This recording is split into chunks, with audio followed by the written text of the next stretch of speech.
What's going on, everybody? Welcome back to the channel. If this happens to be your first time here, my name's Dave and Scott. And we are here to share our Lego investing journey today. It is a journey indeed. We are actually on a Norwegian cruise ship heading out to Alaska. We're going to be stopping at Juneau, Alaska today. I'll probably try and throw in some little snippets of that stuff. But I know that's not why you came here today. What you came here today is to find out some more about Lego investing, and that's what I'm going to share.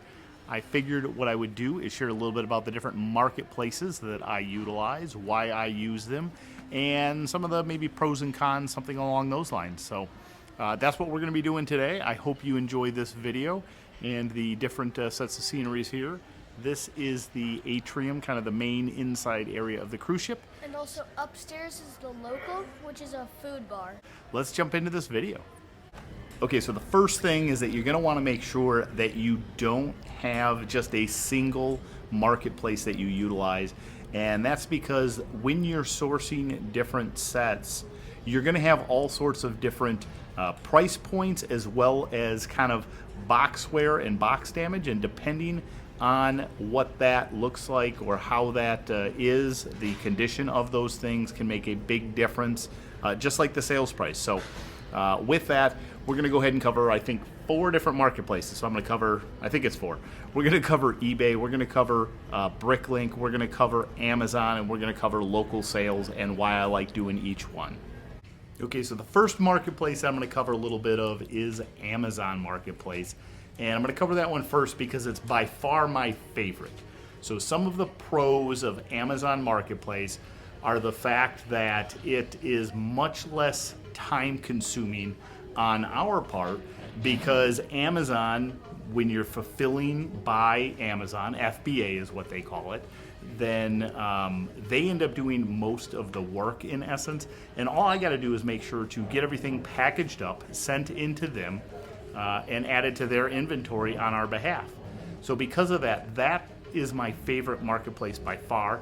However, it does come with a couple of disadvantages, one of which is the fact that you have anywhere between 20 and 30% fees. Now, in a lot of cases, that still ends up adding up to a net profit or a net return of more than if you would have sold on other marketplaces.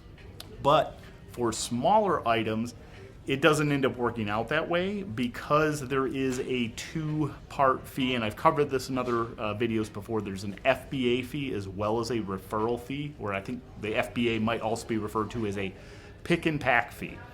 So one of them is a fixed price fee based on the size of the item, and so for some small items, that fixed fee can really eat into your profit a little bit too much. Now, the other item that you got to keep in mind is that when you're selling on Amazon, you have to ensure that the box condition is in really good shape, because if customers get damaged boxes, you're going to be victim to a higher return rate, which again is going to dip into those profits that you see. So that's pretty much the key areas of Amazon. I guess one more, maybe a little bit of a negative there, is that you do have a bunch of hoops that you have to jump through in order to get ungated and registered to sell on Amazon Marketplace. I'm not going to go over that. There are a bunch of videos out there. Just note that it was a process, but you can make it through it, and in the end, there are some good returns. But what do we do with those items that aren't quite in good enough condition, or we can't sell on there? Let's find out. So the next marketplace we're going to go ahead and cover is eBay. Now, eBay, I don't know if I would call it my second favorite marketplace out of the 4 that I've covered or that I will be covering in this video.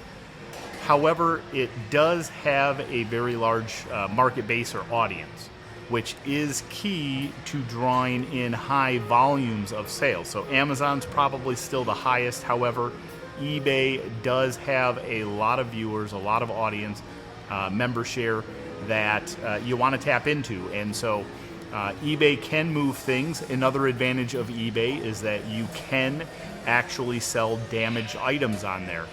So if the box condition is poor, because you're photographing each and every item, that's going to work out to be okay in the end. One disadvantage of eBay, though, is that you have to be on top of your game. You have to be very responsive, because when you get a sale, it is going to be on you to actually go pull the item, package it appropriately, get a label printed for it, and get it in the mail so that your customer can receive that item. So the fees on eBay, so typically on eBay, you're going to pay anywhere between 10 and 20% of the sale price of the item. It does incorporate sales tax. It does incorporate the shipping cost in there when it calculates out your 10 to 20%. So at 10 to 20% fees, it can really dip into your profit, especially considering how much work you do have to put into each of these things.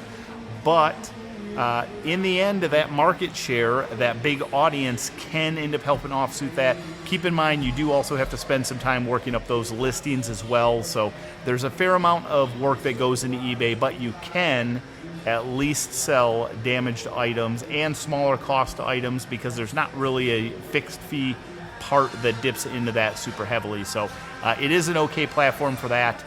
Next, let's go ahead and cover Bricklink. So Bricklink, which is the third of the marketplaces that I'm going to go ahead and cover today, is pretty good. There is a decent market share. It's not quite as high as Amazon and eBay. However, it does have a lot of very specific audience who are looking for Lego parts, Lego sets. These sets are more complicated to sell through Bricklink, because you got to really make sure that your shipping terms are set up appropriately.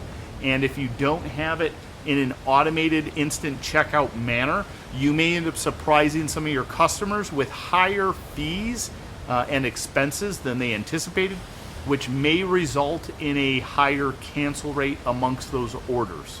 Now, Bricklink has one of the most favorable fees here. Bricklink itself is only 5%. However, most of the time when you're dealing with Bricklink, you're accepting your payments over either Stripe or PayPal or some other kind of a payment processing house, in which case you're going to eat roughly another probably 3 to 5% there. So when I'm talking about Bricklink, I'm going to say that your fees are usually in the 5 to 10% range. If you count on 10%, you're probably going to be pretty safe. Now, this is the marketplace 100% that I recommend using for the Lego parts and pieces. But that doesn't necessarily help any of you who are Lego investors who are looking to move these sealed sets. There are some sets that I'm okay moving through Bricklink. Right now, I haven't posted a ton of them on there, but I do see some options, especially when you're getting into the poly bags or very small boxes. The flimsy box sets are also another good area to go there. But you do have to keep in mind that the Bricklink audience are going to be some of the more particular collectors in general, which means that they're going to be the people that care about the box condition the most, in my opinion. So be sure that you describe every detail of any kind of damage or flaw or issue that you have with your packaging. Otherwise, you're going to make an unhappy customer, and that's going to end up eating into your profits. Let's go ahead and cover the last item here, which is local sales.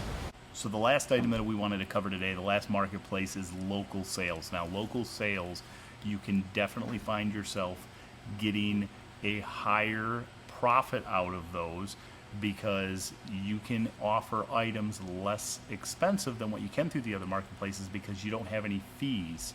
And so if you can save on those fees and pass some of that savings along to your customers, that can equate to a little higher profit margin. However, you do also reduce your market share, and so there is a trade-off with the local sales. Luckily, using Facebook Marketplace or some other local postings. So although you are more limited in the market share using some of those local sales platforms, that higher profit can be really nice, and it does give you the advantage of being able to take and post the pictures so everyone knows exactly the quality that you get. If you use a porch pickup method, you can actually end up doing it with very little effort on the ordering front. When an order is placed, if they pay in advance, you can just put it in a bin outside your house and they can come by and pick it up at their convenience. So there are a lot of really good reasons to continue to do local sales. However, you do need to be conscious that it does equate to you having to spend more time interacting with each of the buyers in this case. So it's a little bit more of a personal relation connection on all the local sales, but it's a marketplace that I would not advise ignoring. All right, everybody, hope you enjoyed this video on Lego investing from a cruise ship. It's been kind of a fun experience. Really recommend going out and checking out cruise ships, specifically Norwegian. It's kind of our passion. It's our love. It's our favorite ship by far that we've been on, and we've been on a couple at least. So with that, I think we're going to wrap this video up, and we're going to get back to enjoying our cruise. What do you think, Scott? This is going to be fun. Nice. All right, everybody, thanks for watching the video. We will see you in the next video. Bye. Bye.